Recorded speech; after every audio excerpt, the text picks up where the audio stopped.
Genade en vrede vir julle, goedheid en guns. As julle nou op Facebook sien, ons sit hier rondom 'n lekker tafel, amen. Dis lekker om saam met julle te wees. Ons is besig met ons sterflikheid en ons is vandag by ons 6de boodskap. Ons het so 2 weke gelede, dink is 2, nee is 3 weke gelede, het ons afgeëindig met Exodus stuk 12, waar ons gekyk het na die Pascha, of die paaslam wat geslag was, Jesus Christus, en ons het spesifiek gepraat oor die bloed. Meer oor die bloed wat gesmeer was by die deurposte en so aan. En dan gaan ons vandag bietjie fokus op die eet van die lam. En daar is een spesifieke, Exodus stuk 12, sê die Bybel wat hulle moes eet, en dan vers 7 sê, julle moet daarvan nie eet as dit rou is en as dit in water gekook is nie. Ja, water gekook is nie. Maar oor die vuur gebraai, die kop en die pootjies saam met die binnegoed. So ons gaan vandag by hierdie uitsending gaan ons bietjie praat oor die kop wat hulle moes eet. En dan fokus ons spesifiek op die oë. Hoe ons na onsself moet kyk, hoe ons na die wêreld moet kyk, en dan wil ek het, jy sal nou sien, daar is 'n titel, deur die oë van die lam. Wanneer ons nagmaal het, dan eet ons die hele lam. Ons eet Jesus Christus, ons drink sy bloed, ons eet sy vleis, en in die kop is die oë. So ons gaan vandag kyk om deur die oë van die lam, hoe na jouself te kyk, en hoe na die wêreld te kyk. Daai is een van die belangrikste dinge. Nou, maar kom ons gaan gou eers na Genesis hoofstuk 3 toe, dan wil ek vir julle iets wys. Julle sal onthou dat toe die duiwel kom, het hy Eva versoek en gesê, luister, julle sal nie sterwe nie, as julle van die vrug eet nie. Die Here weet, as julle gaan eet, gaan julle oë oopgaan. Kom ek lees dit eintlik vir julle, vers 5. Maar God weet, dat as julle daarvan eet, dis nou van die vrug, dat julle oë sal oopgaan, sodat julle soos God sal wees, deur goed en kwaad te ken. Nou sê vers 6, toe sien die vrou, dat die boom goed was om van te eet. Nou luister, die duiwel sê jou oë gaan oopgaan, sodat jy soos God sal wees, deur goed en kwaad te ken. En dan sê dit, dat hierdie vrou het die boom gesien. So, hy sê jou oë gaan oop, maar sy sien. So daar's 'n manier om te sien, wat nie deur die wet is nie. So sy moes iets eet, en as haar oë oopgaan, dan gaan sy soos God wees. So haar oë gaan oopgaan, dan gaan sy weet wat is reg, wat is verkeerd. En op grond van dit wat reg is en verkeerd is, gaan sy sien wat om te doen, en dan gaan sy wees soos God. Nou kyk jy, en die Bybel sê, sy sien toe, dat die boom goed was om van te eet. Ja, 'n boom wat 'n mens kan begeer om verstand te kry. Nou wat sê dit vir my? Het sy nie verstand gehad nie. Want sy sê nou, jong, as ek hier van hierdie vrug eet, dan gaan die results gaan wees, dat ek verstand gaan hê. Die Engel sê, she will be wise. So sy gaan verstand het, of sy gaan wys wees. En sy neem van die vrugte en eet, en gee ook aan haar man by haar, en hy het geëet in vers 7. Toe gaan al twee se oë oop. Dit lyk amper hier's 'n hele contradiction, of 'n paradox, as ek dit so kan noem. Want die duiwel sê, jou oë gaan oopgaan, maar sy sien. En toe sy van die vrug eet, toe gaan haar oë oop. Maar toe haar oë oopgaan, toe sien sy 'n ander prentjie. En die prentjie wat sy sien sê, dat sy word bewus dat hulle naak is. Nou daai is die vyand se werk, om ons oë oop te laat gaan, om iets anders te sien, as wat God sien. So ons gaan vandag kyk na hoe om toe oor deur die lewe te gaan. Sodat jy kan sien soos God sien. Jesus sê in Johannes hoofstuk 9, dat 'n oordeel het ek in hierdie wêreld gekom sodat die wat sien nie meer sien nie. En die wat dink hulle sien, blind kan wees. Toe sê die ons, maar kan ons nie sien nie? Toe sê die Here, dis omdat julle sien dat julle sonde het.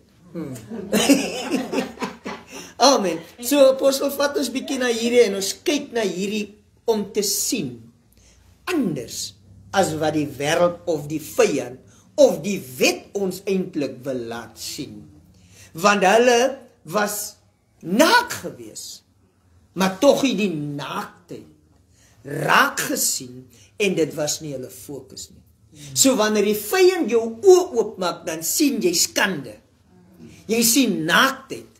Maar jy kan nie naaktheid sien en skande as jy nie eet van die boom van die kennis van goed en kwaad nie. Want dit maak jou oë oop vir ander mense se naaktheid, jou eie naaktheid, skande of smart. Amen. Amen. Ek dink baie keer as ons praat oor sien en nie sien nie, veral in die konteks van hoe Eva en Adam geëet het van die boom en hulle oë oop gegaan het. Nou, dalk het nou gepraat oor die feit dat hulle eintlik gesien het. Hier het ons niks te doen met fisiese sig nie. Ja. Want hulle het gesien. Eva het gesien dat die boom goed is om van te eet. So dit is dat sy gesien het voor dit, maar anders gesien het na dit. Ja. Dit is 'n manier van kyk. Dis 'n manier van sien wat plaasgevind het, kan 'n mens sê. So nadat die slang met Eva gepraat het, het sy gesien dat dit goed was. Die manier hoe sy gekyk het na die boom, het verander. Eerstens het sy gesien en gesê, die Here het gesê, as ons van hierdie boom eet, sal ons sterwe. Dis hoe sy gekyk het na die boom. Nadat sy inligting van die slang ontvang het, valse inligting, 'n leuen ontvang, sien sy dat die boom goed is om van te eet. So, leuen het die vermoë om jou anders te laat sien. En net so, waarheid het die vermoë om jou op 'n sekere manier te laat sien. Come on. So, hierdie het niks te doen met fisiese sig so seer nie. Maar dit is dat die leuen van die slang, Eva se manier van kyk, verander het. Die manier hoe hulle kyk na die boom, maar na dit die manier hoe hulle gekyk het na hulle self. Want kom ons sê, toe hulle oë oop gaan, sê die Bybel, toe sien hulle dat hulle naak is. Nou het hulle dit nie voorheen gesien nie. So die issue was nie dat hulle ontdek het hulle is naak nie. Die issue is dat hulle die naaktheid wat hulle al die tyd gesien het, anders gesien het. Amen. En nou het hulle na hulle self gekyk, na hulle naaktheid gekyk en fout gevind daarin. Kyk net wat gebeur. Eers sien ek dat die boom, as ek daarvan gaan eet, dood teweeg gaan bring. Nadat ek die leuen van die slang hoor, sien ek dat die boom goed is om van te eet. Voordat ek die leuen gehoor het, het ek my naaktheid gesien en nog steeds die echo of die weerklank van God se dit is baie goed gehoor as ek gekyk het na my naaktheid. Amen. Nadat ek die slang se stem gehoor het, sien ek hier dieselfde naaktheid as iets om oor skaam te wees en ek wil my bedek met vye blare. So die manier van kyk word beïnvloed deur die inligting wat jy kry. Amen. Of leuen of 'n waarheid. As jy die waarheid hoor, sal wat jy sien beïnvloed word deur daai waarheid. En jy sal daai ding waarna jy kyk, of die situasie waarna jy kyk, sal jy sien beïnvloed deur die waarheid. Yes, sir. Maar as jy daarna kyk met die leuen van die slang in jou hart, sal jy anders sien. En dis wat gebeur het met Adam en Eva. Die manier hoe hulle gesien het, was beïnvloed. Amen. Nou Paulus bid in Efesiërs, bid hy 'n powerful gebed, en dan kom hy in vers 17, hy sê, ek bid dat die Here aan julle gee verligte oë van julle verstand, sodat julle kan weet. Right. So hier het sy inligting gekry van 'n ander bron af. En hierdie inligting wat sy van 'n ander bron gekry het, het haar anders laat sien oor haarself. En nou kom Paulus, hy sê, luister hier, nou bid ek vir die kerk, dat die Here julle gee verligte oë van julle verstand. Ja. Want wat sê dit? Die Bybel sê, sy het na hierdie boom gekyk en gesê, hierdie vrug is goed om jou wat te gee? Verstand te gee. Ja. So die verstanding, of dit wat sy van haarself verstaan het nadat sy geëet het, was iets anders. Nou daar is 'n wysheid, of laat ek dit so sê, Jesus het genoem, hy sê, ons gaan later daarna kyk, maar in Lukas hoofstuk 11, hy sê, jy moet oppas dat die lig in jou nie duisternis is nie. Ja. Die verstand wat sy begeer het, was eintlik nie wysheid nie. Dit was nie lewe nie. Maar daai verstand het te maak gehad dat sy dood ingebring het. So daar's 'n wysheid van die wêreld en daar is die wysheid van God. Daar is hoe jy sien op grond van die inligting wat jy het. Want die inligting wat jy het kan maak dat jy dood experience of die lewe gaan sien. So, dis die gebed van Paulus vir die kerk. Here, gee ons verligte oë vir ons verstand, sodat ons kan weet, sodat ons reg kan sien. En die oomblik as ons reg sien, dan kan jy die lewe leef, want daar is nie meer 'n bewustheid van skande of skaamte nie. Alhoewel jy in die teenwoordigheid van God is, kan jy nog steeds in die teenwoordigheid anders na jou kyk as wat hy wil hê jy moet kyk. Daar is, ek lees net gou weer vir ons Efesiërs. Okay, kom ek lees vers 17, ja. Dat die God van ons Here Jesus Christus, die Vader van heerlikheid, aan julle die gees van wysheid en openbaring in kennis van hom mag gee. Ja. Verligte oë van julle verstand, sodat julle kan weet wat die hoop van sy roeping en wat die rykdom van die heerlikheid van sy erfdeel onder die heiliges is. Hoor mooi wat gebeur. Wat toe Eva mislei was sy mislei deur die gedagte dat sy iets kort kom. Ja. Met ander woorde, die slang sê vir haar, jy sal soos God word wanneer jy van hierdie boom eet. So daai leuen het gemaak dat sy anders kyk met ander oë, en dis soos Jesus gesê het, as die lig in ons duisternis is, hoe groot is die duisternis nie. Ja. So hierdie oë van haar was gevlad met duisternis. Want sy het in kontak gekom met duisternis. Ja. So duisternis, die kennis wat sy gekry het van die vyand, Die slang wat haar ingelig het dat sy iets kort kom, daai duisternis het haar oë aangetas.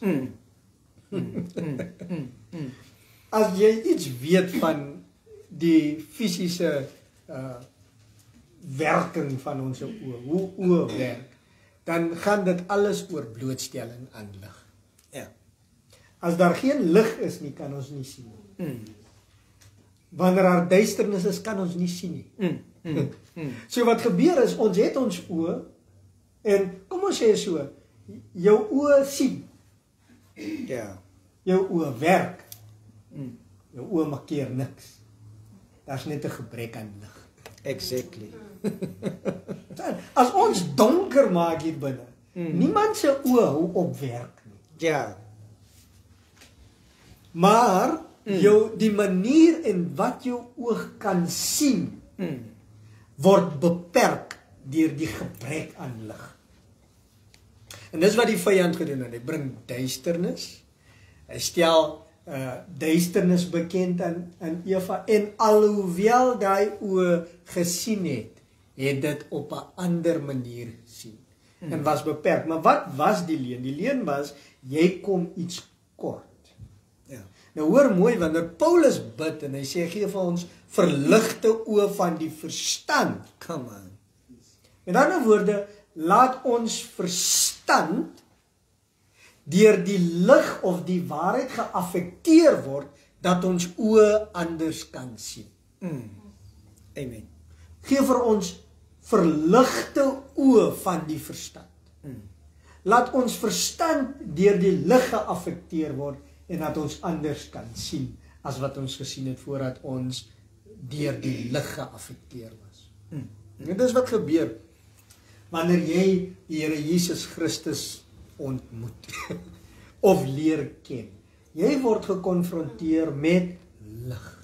Amen. Johannes 1, skryf Johannes daar so, in die begin was die woord, en die woord was by God, en die woord was God. Hierdie woord was in die begin by God, sonder hom het niks ontstaan wat ontstaan het.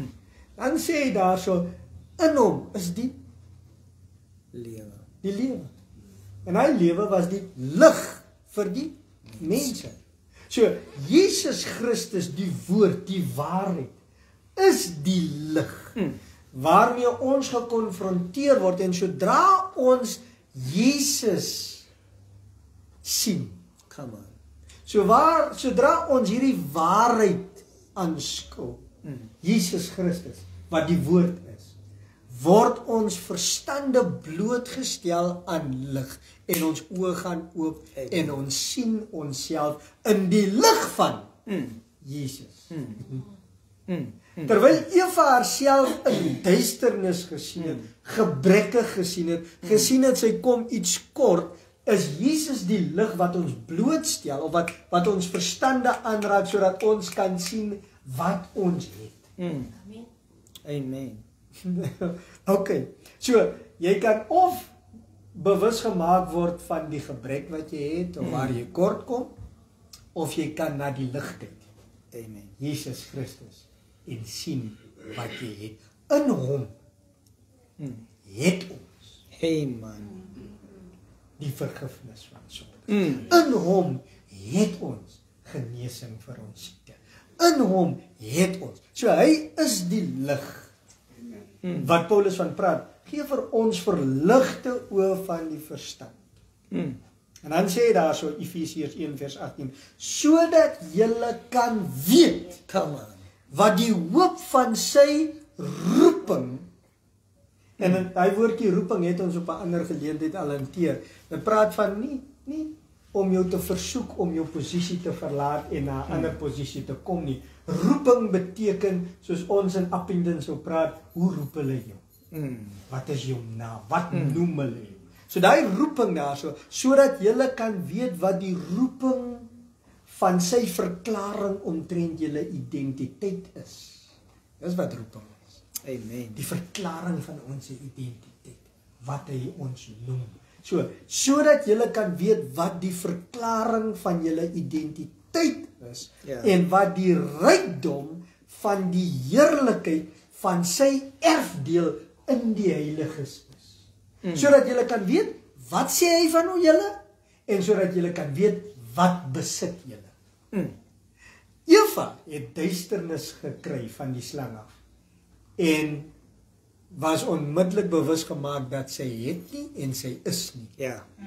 Paulus sê gee verligte oë van die verstand sodat julle kan weet wie julle is en sodat julle kan weet wat julle het, wat die heilige se erfdeel is wat hulle besit. Come on. Dis die verskil. So hierdie leen wat die slang vir Eva gee is, kyk hier, jy kom kort, jy sal soos God word eers wanneer jy van hierdie vrug eet. Haar oë gaan oop, sy sien soos wat die slang vir haar geleer het om te sien, en sy sien dat die boom goed is, en sy sien dat sy gebrekkig is. Sy sien dat haar naaktheid 'n probleem is. Sy sien haar skaamte, sy sien haar tekortkominge, sy sien haar skuld, sy sien haar gebrek. Dis hoe sy sien. Paulus sê, gee vir ons verligte oë en die verstand, sodat ons kan weet wie ons is. Amen. Want Eva het gemaak dat ons vergeet. En sodat ons kan weet wat ons het. Sodat ons kan weet wat is die erfdeel van die heiliges. Halleluja. Amen. Daai erfdeel gaan ons later oor praat. Ek wil net lees Lukas hoofstuk 11 waar die Here Jesus hier 'n paar dinge sê. Vers 34 sê die lamp van die liggaam is die oog. As jou oog dan reg is jou hele liggaam ook verlig. Maar as dit verkeerd is, Halleluja. Is jou liggaam donker. En dis wat apostel nog gepraat het oor die duisternis. En dan sê vers 35, pas dan op dat die lig in jou nie duisternis is. Amen. So wat kom doen die duiwel?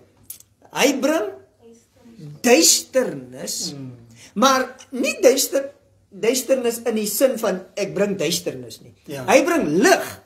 Ja, wat duisternis is. Wat duisternis is. Verstaan? Want hy sê, kykie, as jy gaan eet, gaan jy word soos God. Wat gebeur? Sy kry nuwe inligting. Okay. Sy kyk na die boom en sê, hierdie boom gaan my verstand gee. Ja. Ek gaan soos God word. So wat dit, vir haar is dit, iets gaan oop hierso. Ek is eintlik in die duisternis. Hoor gou? Ek is in die duisternis. Ja. Maar ek moet hierdie vrug eet. Dan gaan ek in die lig kom. Amen. En dan gaan ek wees soos God. Ek gaan verstand dit. Dis wat die enemy sê. Ja. Maar eintlik was sy in die lig. En hy laat haar glo. Sy's in die duisternis. Ja. Want God weerhou iets van jou. Jy is nie soos God nie. En dis hoekom Jesus sê, pas op dat die lig in jou nie duisternis is nie. Ons het baie lig. Kyk, kom ek sê die mediese wetenskap bring vir ons verskriklik lig. Hulle sê vir jou in jou, kykie, maar jy het mos nou kanker. Nou sê jy, nee, ek weet nou. Weet jy wat se lig is daai? Duisternis. Die mediese wetenskap sê vir jou, jy het net soveel maande om nog te lewe. Jesus sê, pas op dat daai lig nie duisternis is nie.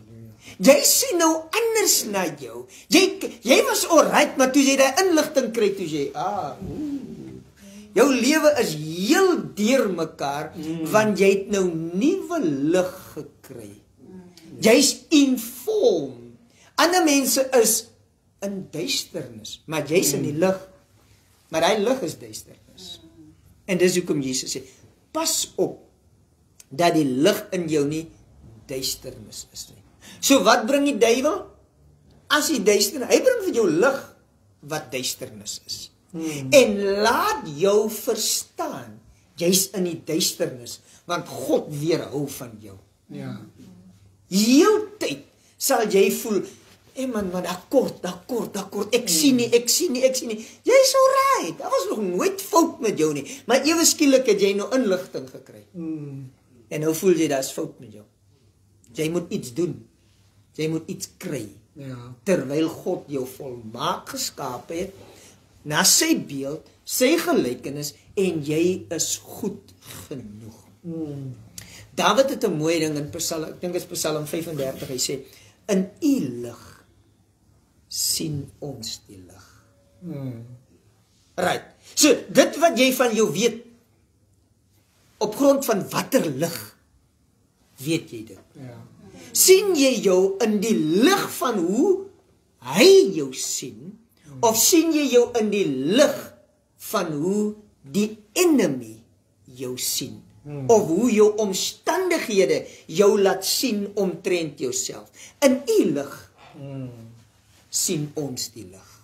Yes. Of sien jy lig op grond van wat die enemy vir jou wil laat sien? Amen. Ek dink nou aan die effek wat die lig op jou liggaam het, soos wat Jesus sê in Lukas. Ja. As die lig in jou duisternis is jou hele liggaam verduister. So, die effek van die tipe lig, of die lig duisternis is, en of die lig is van God, waarin ons lig sien. Of dit die lig is, die vyand se lig is, en of dit God se lig is. Die lig het 'n effek op jou liggaam. Jesus sê, as dit duisternis is, as jou oog duister is, dan sal jou hele liggaam donker wees. Dan sal jou hele liggaam donker wees. Baie mense, kom ek sê so, of sielkundiges sal sê, dat meeste siektes in ons liggaam word geaffekteer deur ons gemoedstoestand. Ja. Ons gemoedstoestand word geskep deur hoe ons dinge sien. Hoe ons dinge sien word bepaal deur watter inligting ons kry. So as ek die inligting kry, en dis waarom mense is heeltemal alright totdat hulle 'n diagnose van die dokter afkry. Net so. En die oomblik hulle daai diagnose kry, dan lyk dit asof hulle oornag ewe skielik baie siek word. Want die inligting wat hulle gekry het 'n gemoedstoestand geskep, en die gemoedstoestand wat daar geskep is, het hulle liggame geaffekteer. So daar is inligting wat die vyand vir ons gegee het deur middel van die boom van kennis van goed en kwaad, en dit het ons liggame geaffekteer. So toe God sê, as jy van daai boom eet, sal jy sekerlik sterwe. Dit sal jou liggaamlik doodmaak. Was dit 'n waarskuwing dat as jy op die manier sien wat die slang sien, sal jy sterwe. As jy na die lewe kyk soos wat die slang kyk, sal jy sterwe. Alright. As jy van daai boom eet wat jou bewus maak van goed en kwaad, en jy lewe met die gemoedstoestand wat daai boom bring, sal dit die dood tot effek hê. Meeste siektes, en dis wat sielkundiges ook sê, meeste siektes is as gevolg van 'n skuldige gewete. Ja. So as ek, en maar wat is 'n skuldige gewete? 'n Skuldige gewete is die bewustheid dat ek iets verkeerd gedoen het. Hoe weet ek het iets verkeerd gedoen? Romeine 7 vers 7 wil ek gou lees. Wat sal ons dan sê? Dat die wet sonde is? Hoegenaamd nie. Trouwens, ek sou nie die sonde geken het as dit nie deur die wet was nie. Ek sou immers nie geweet het wat begeerte is as die wet nie gesê het jy mag nie begeer nie. So, die wet maak my bewus dat ek verkeerd doen. Wat is die wet? Die wet is die ding wat vir ons kennis gee rondom wat is reg of verkeerd. Dit klink soos die boom. Ja. Waartoe God ons gewaarsku het. Die boom van kennis van goed en kwaad. Dis die boom waartoe God ons gewaarsku het. God wil nooit gehad dat ons moet lewe vanuit die perspektief van wettiesheid. Ja. Wil nooit gehad het ons moet lewe met die skuldgevoel. Ja. Wil nooit gehad het ons moet so lewe nie, want dis waar die dood vandaan kom. Ja. Dis hoe die dood geactiveer word. Dis hoe siekte, dis hoe die dood kom. Die teenoorgestelde is ook waar. Spreuke 3 wil ek gou vir julle lees.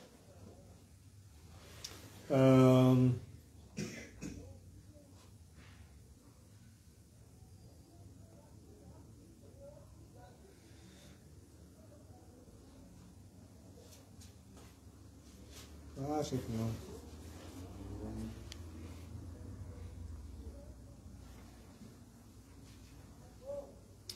Daar is ek. Hy sê, Spreuke 3 vers 1, my seun, vergeet nie my onderwysing nie, en laat jou hart my gebooie bewaar, want dit sal lengte van dae en jare van lewe en vrede vir jou vermeerder. So, as een ding wat hier gesê word, eerste ding is, moenie my onderwysing vergeet nie. Laat jou hart my gebooie bewaar. Ok, so, nie vergeet nie, wees aandagtig en laat jou hart my gebooie bewaar. Dit sal lengte van dae en jare van lewe en vrede vir jou vermeerder. Laat liefde en trou jou nie verlaat nie. Bind dit om jou hals. Skryf dit op die tafel van jou hart. Dan sal jy genade vind en goeie insig in die oë van God en die mense. Ek sê later, vertrou op die Here met jou hele hart en steun nie op jou eie insig nie. Ken hom in al jou weë, dan sal hy jou paaie gelei maak. Wees nie wys in jou eie oë nie. Ek wil hê jy moet net die woord, die sleutelwoorde hoor. Hart, gedagtes, insig, onderwys, bewaar, né? Bind dit om jou hals. Bewaar dit in jou hart. Wees nie wys in jou eie oë. Vrees die Here en wyk af van die kwaad. Hoor gou mooi. Dit sal genesing wees vir jou liggaam en verkoeking vir jou gebeente. Nee, hy het vroeër gesê daarso lengte van dae en jare van lewe en vrede vir jou vermeerder. Nou sê hy genesing vir jou liggaam, verkoeking vir jou gebeente. Daar's altyd 'n effek wat insig en kennis en onderwysing en 'n manier van sien het op jou liggaam. Altyd. Soos Jesus gesê het, as jou oog duister is jou hele liggaam duister. En dis wat gebeur het met Eva. Ja. Haar oog het verduisterd geword toe haar oë oopgaan. Ja. Toe word haar oog verduister. En wat gebeur? Die mens het gedood. En beloved, ek en jy sal by dat punt moet kom waar ons aanvaar. Wat ons hoor, wat ons sien, affekteer jou constantly. Soos wat julle nou hier sit, jy wat nou luister na ons. Dis onmoontlik dat jou fisieke toestand dieselfde kan wees na wat ons vir jou sê. Dis onmoontlik dat wanneer jy 'n negatiewe storie gehoor het, dat jou fisieke toestand dieselfde kan wees. Jy's nooit dieselfde nadat jy inligting gekry het nie. Ja. En daarom moet ons versigtig wees waarna ons luister. Ja. Die lig wat ons inneem, maak dat jy constantly agteruit gaan of vorentoe. Jy experience lewe of dood elke keer wanneer jy dit hoor. Ons bly nie dieselfde nie. Daar gebeur iets. Die Here Jesus of die wyse Salomo het gesê, dood en lewe is in die mag van die tong. En of lewe en dood is in die mag van die tong. Wie dit gebruik sal die vrug daarvan eet. En die oomblik as ek dit hoor, gebeur iets. Dus woorde is powerful. Ja. Ons kan nie onderskat die krag van wat ons hoor nie. Daarom moet jy versigtig wees. Apostel Paulus het nou gepraat oor die wet wat vir ons inligting bring. Ja. Jy is goed genoeg of jy kort. En die een ding wat ek besef meer en meer, wat hy ook vir Eva laat besef het, jy is nie genoeg nie. Jy sal nooit genoeg wees nie. Die oomblik as ek as prediker jou laat glo, jy is nie genoeg nie. Jy kom iets kort, dan word ek 'n instrument in die hand van die vyand om lig te bring wat duisternis is. En dit maak dat jou liggaam respond tot dit wat jy hoor. Right.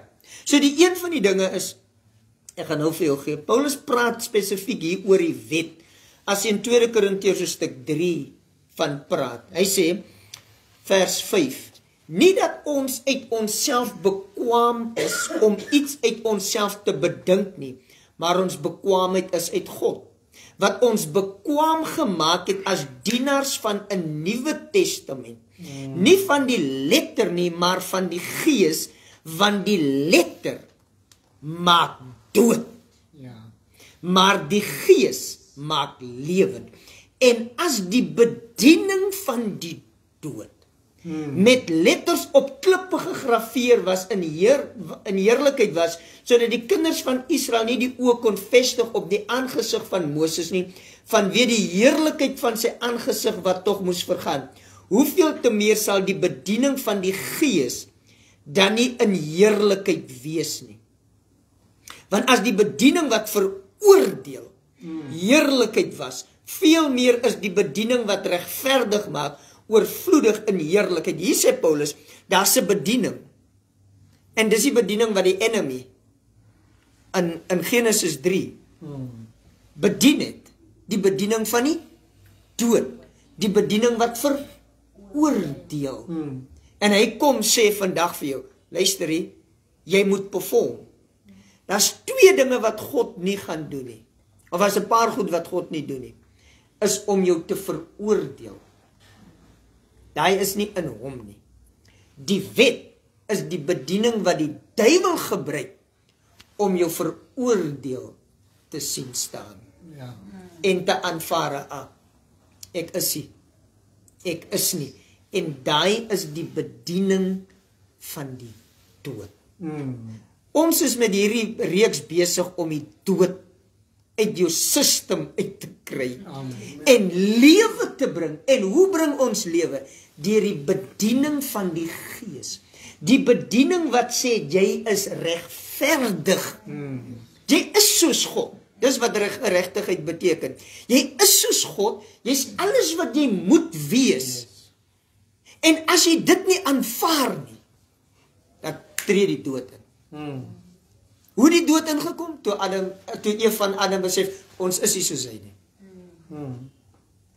Toe kom die dood. Hoe oorwin ons die dood? Wanneer ons aanvaar ons is. En dis die gospel wat dit reveal, die mens is.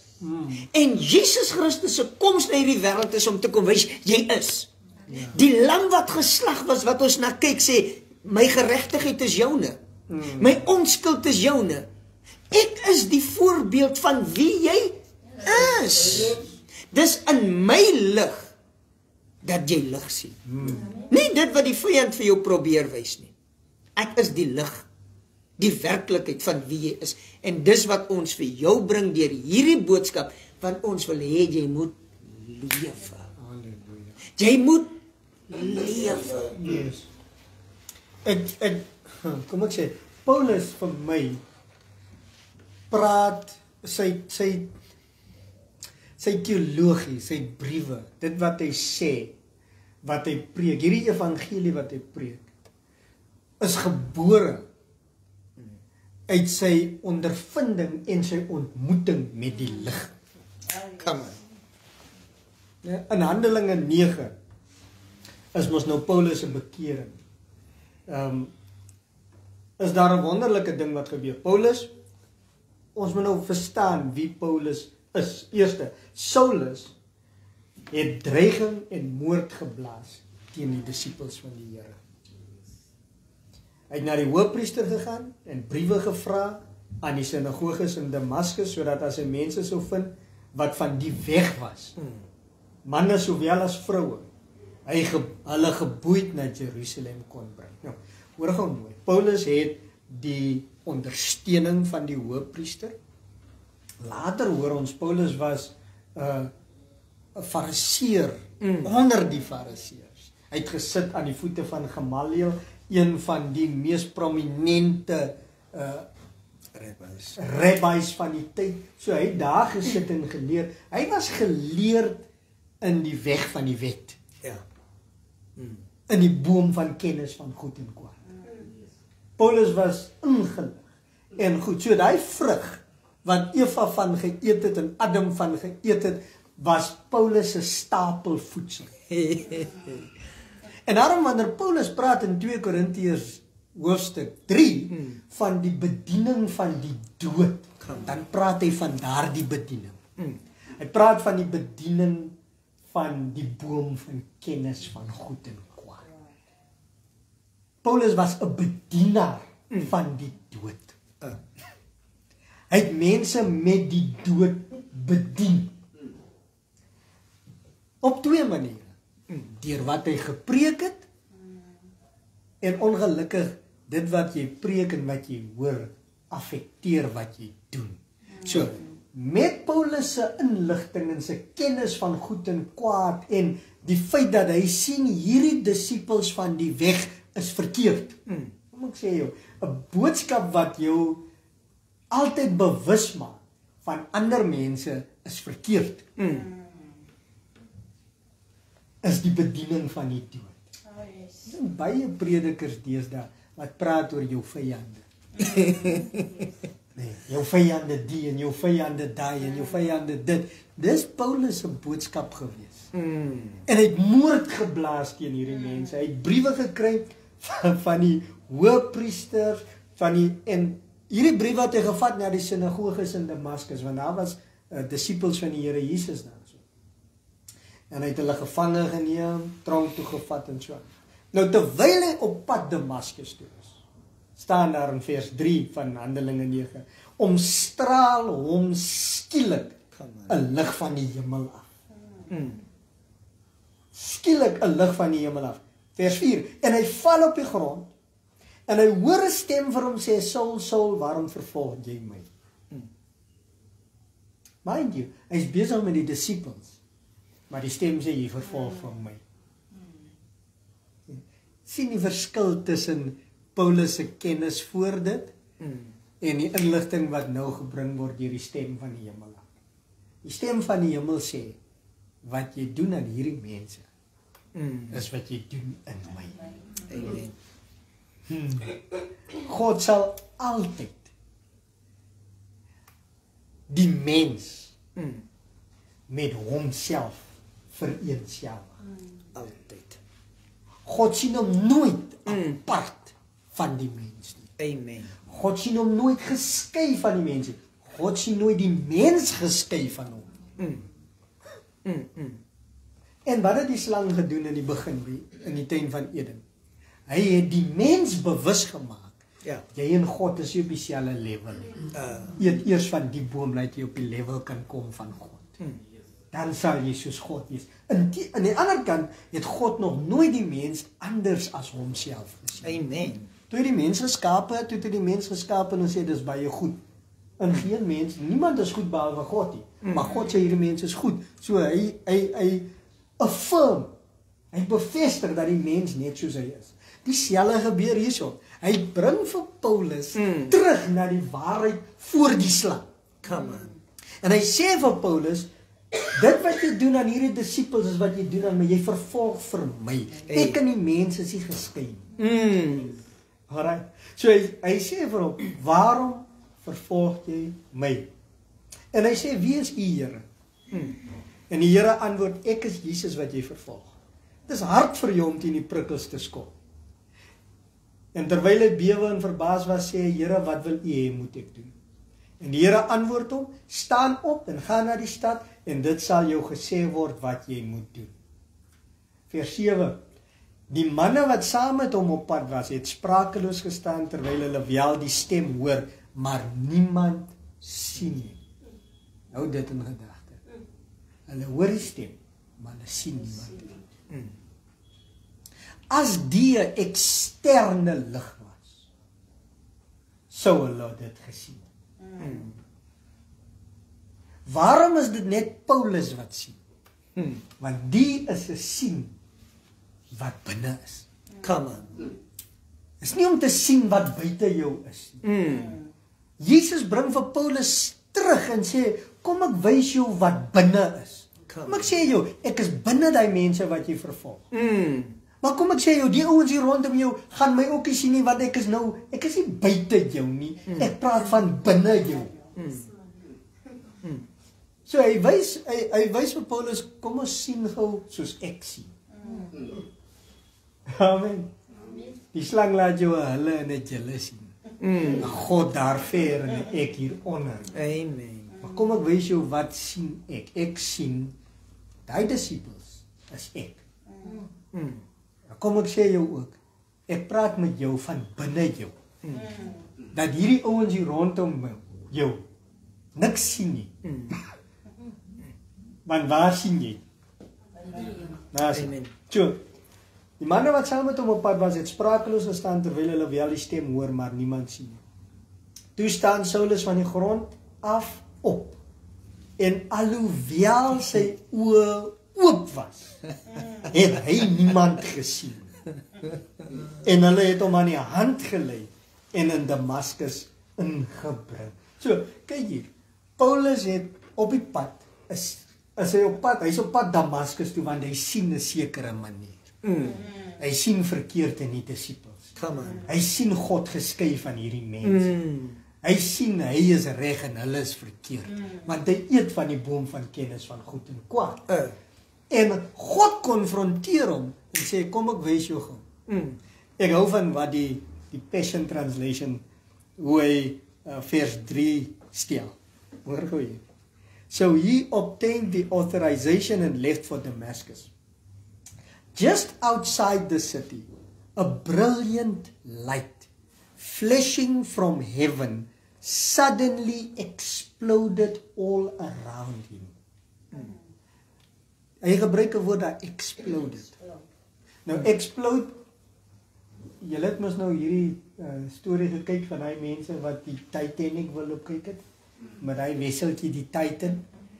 En hulle sê die druk daaronder was te groot vir die design van die Titan en die Titan het implode. Implode beteken om in te sak. Explode beteken om van binne af buite toe oop te bars. Hierdie lig het explode. Van binne Paulus af. Het dit ontplof. Alright. Dis hoe Paulus die lig gesien het. Hy het die lig van binne hom gesien. En dis wat hy skryf in Galasiërs.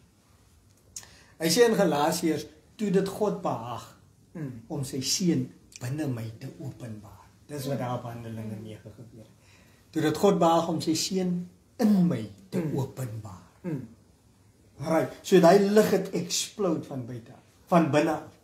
En hoor gou mooi. Paulus het mos nou 'n sekere manier gesien. Hy het gesien wie's reg en verkeerd, hy het gesien hierdie mense is besig om af te dwaal. Hy het so gesien en hy het moord geblaas want hy was besig met die bediening van die dood. Die kennis van goed en kwaad wat die dood bedien. Maar toe hy in kontak kom met die seun in hom, die lig van die wêreld, Die lig van elke mens. Wat binne hom was, net soos dit in die disippels was. Toe hy in kontak kom met daai lig, toe staan hy van die grond af op. En alhoewel sy oë oop was, toe sien hy nie meer. Ek dink dis wat later gesê word in 2 Korintiërs. Maar Paulus sê, al het ons mense na die vlees geken, ken ons hulle nou nie meer so. So wat vir my gebeur het op die pad van Damaskus is, Paulus het 'n sekere manier gesien, en toe hy in kontak kom met die lig, toe sien hy nie meer so. Amen. Dit laat my, jy het nog gelees waar hy vra, Here, wie is jy? Toe sê die Here, ek is Jesus wat jy vervolg. Matteus hoofstuk 25 praat Jesus, en hy sê vir die, praat hy met die regverdiges, en hy sê, kyk jy, toe ek honger was, toe gee julle vir my kos. Ja. Toe ek in die gevangenis was, toe besoek julle my. Toe ek siek was, toe kom besoek julle my in die hospitaal. Toe ek naak was, toe gee julle vir my klere. En hulle vra, Here, wanneer? Wanneer het ons vir jou klere gegee? Wanneer het ons jou in die tronk besoek? Maar as jy kyk deur die oë van die Vader, oh man, dan elke mens wat jy raakloop, is Jesus Christus wat hom aan jou en my openbaar. God sien hom nie geskei van die ou in die tronk nie. Ons het hulle tronkvoels genoem. Die Here Jesus sê, toe ek in die gevangenis was, toe besoek julle vir my. Jy sien, want hoe ons sien, deur die oë van die wet, en ons ken mense na die vlees. Maar as jy kyk soos God, en jy sien deur sy oë, dan sien jy elke mens, soos wat hy die mens sien. Volmaak, regverdig, geseën. Want, kyk jy, wie van ons wil siek wees? Wie wil in die tronk wees? Wie wil naak wees? Maar Jesus vereenselwig hom met elke liewe ding wat ons nie meer wil vereenselwig nie. Ek wil my nie vereenselwig met siekte nie. Maar Jesus sê, kyk jy, toe ek in die hospitaal was, toe besoek jy my. Toe ek in die tronk was, toe is jy daar. En die hartseer is, godsdiens, laat ons, soos wat Kouwe nou gesê het, ons hulle sien. Want hoekom? Jy kyk deur die verkeerde bril. Jy sien deur die verkeerde oë. Die lig wat ons het is duisternis. En hoe kom dit? Deurdat ons die wet het, wat sê, jy kwalifiseer nie, jy's 'n sondaar, jy is die, waar die genade van die Here, en die understanding en die lig wat God het van elke mens, is sy lig. Johannes 1 wat sê, en die lig van die mense, die lig van hom, is die lewe, van elke mens. Jesus se lewe, en sy lig, is die lewe en die lig van elke mens. Wanneer die mens weer die waarheid begin sien, is Jesus sê, as jou oë verlig is die hele liggaam verlig. En hy lig is die ewige lewe. Oh, halleluja. Die hele, ek dink wat ons seker moet vasstel, seker vir die toekoms in hierdie reeks is, die hele boodskap van die evangelie het niks te doen met hemel of hel nie. Ja. Dit het te doen met lewe en dood. En wat ons vandag wil sê is, lewe en dood, of lig en duister in ons liggame, lewe en dood in ons liggame, het te doen met lig of duister in ons oë. Het te doen met lewe of dood in ons oë. Sjoe. So wat ons wil doen is ons wil jou oë rig op die lig van die wêreld. Sodat jy in hom kan sien wat jy het. Ja. Dat jy nie met duisternis in jou oë bewus gemaak word van jou tekortkominge, soos wat die slang vir Eva mislei het nie, maar dat jy deur in hom, in sy lig kan sien en kan sien, ek het die erfenis, ek het vergifnis, ek kom niks kort nie, die seën is in my, en met daai verligte oë van die verstand, jou hele liggaam, daai lewe en daai lig begin ervaar. Dis wat veronderstel is om te gebeur. Die dood het ingekom as gevolg van die duisternis wat die mense oog oorweldig het. Dis hoe die dood ingekom het. Dis 'n issue oor hel toe gaan nie. Ja. Dis 'n issue oor die hiernamaals nie. Dis 'n issue oor dood en lewe nou heidaglik, wat 'n resultaat is van hoe ons kyk, hoe ons sien, wat ons perspektief is. Sien ons Christus in ons. As Christus in jou is, die lewe van elke mens, het die dood geen hou vas op jou. Amen. Amen.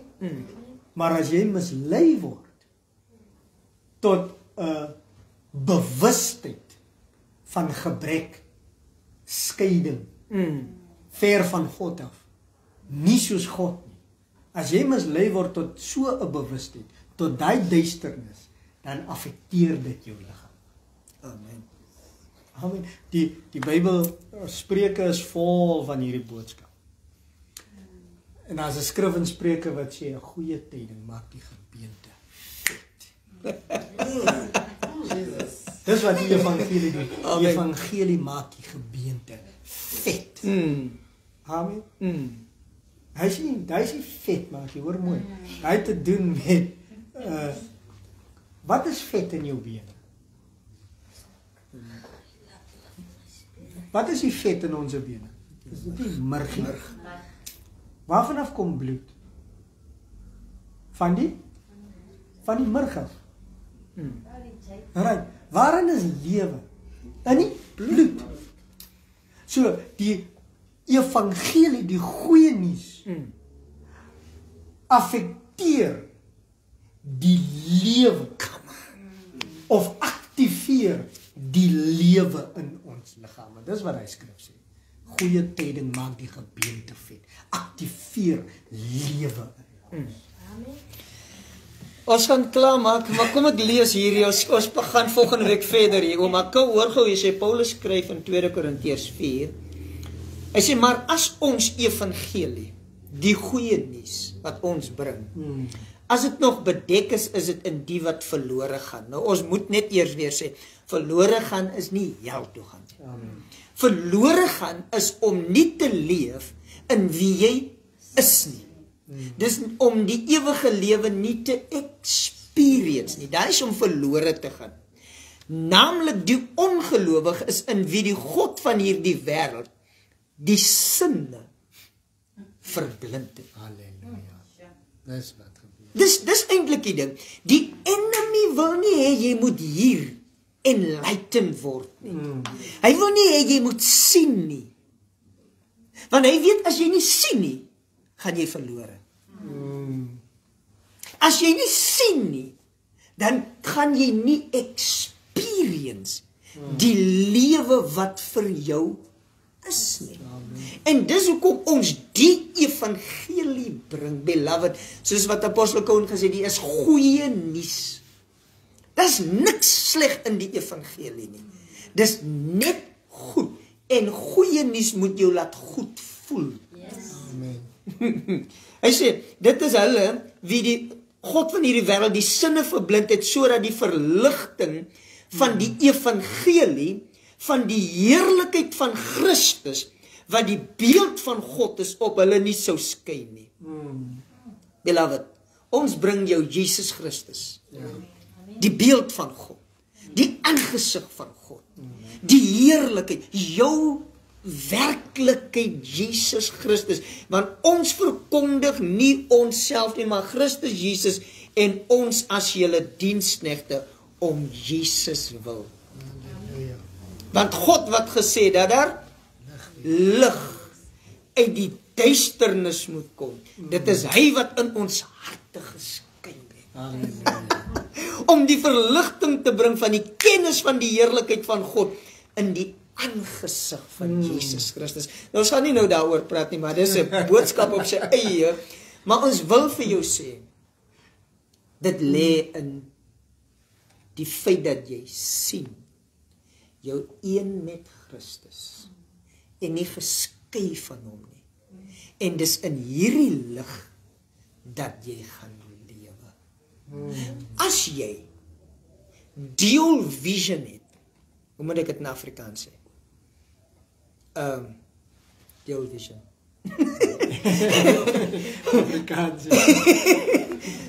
Maar as jy nog jouself geskei sien van God, dan gaan jy sterwe.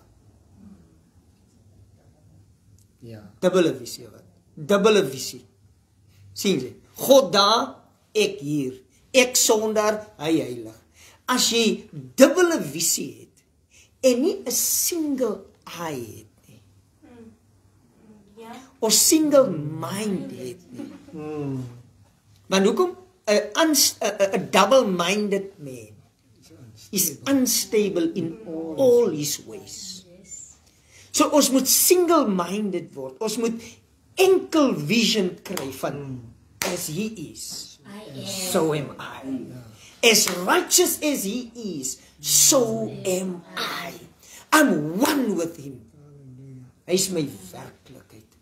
En wanneer ons by mekaar kom en nagmaal eet, dan bring ons jou altyd terug, Here. Die nagmaal is altyd die, jy sien jou een met hom, sy bloed het jou geheilig, gereinig, en onthou, sy bloed is die bewys dat jy altyd nog een met God was. Want hoekom? Hoor gou, maar Paulus sê, die bloed van God, God het mos nie bloed nie. Het God bloed?